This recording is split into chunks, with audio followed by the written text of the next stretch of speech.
Hello, this is Morgan Hughes, and this is my first assignment from Mr. Robinson's Summer School Session 2 online class.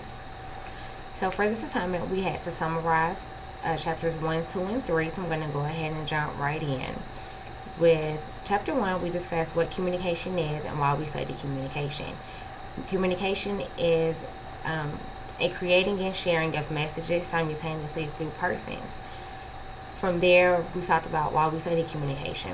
Two reasons we study communication will be it is vital to our education as well as our career. And it's not something that is just natural to us. It's something that we have to learn. Just as when we were children, we had to learn to walk and also how to talk. And there we talked about the fundamental principles, which would be number 1 would be the process, number 2 being the system, number 3 being it being transactional, and then of course the last one of it being intentional or unintentional. There are various types of communication. Number 1 being intrapersonal, meaning communicating with yourself. Number 2 being interpersonal, communicating with your children, maybe your spouse.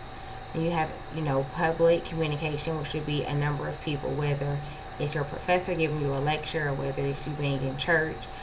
Maybe you're at a family cookout and someone has an announcement. That would be a public communication. And then we have mass communication, which would be the news or Facebook, maybe even Twitter or Instagram. From there, we went on to chapter 2. Chapter 2 spoke about stages of perception and what goes into how we perceive other things.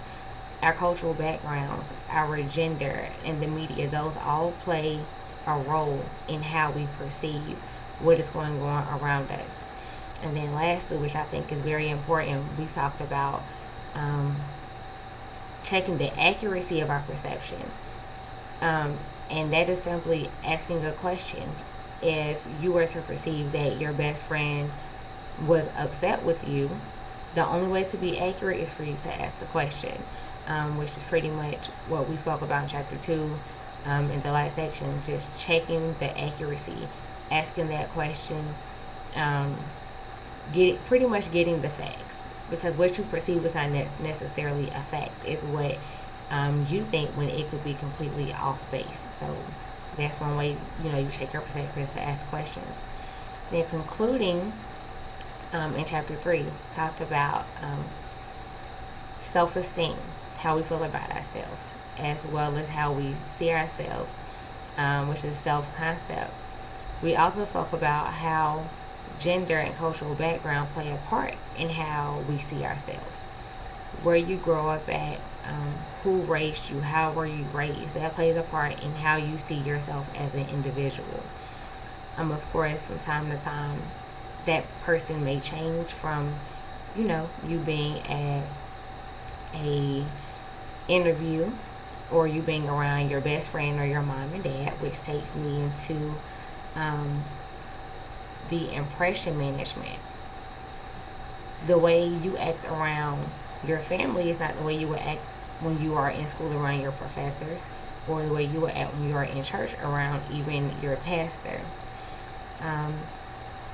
And then, of course, we talked about, it spoke of 6 ways that you can change self-concept. A few of those ways would be to describe what it is you want to change about yourself. And then from there, set goals.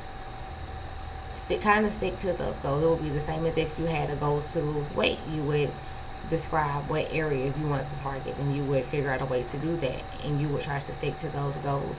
And lastly, with self-perception and changing self-perception, or self-concept, it would be pretty much just sticking with those goals and putting yourself around people who are attempting to achieve those same goals, or even those who are just being positive about the situations.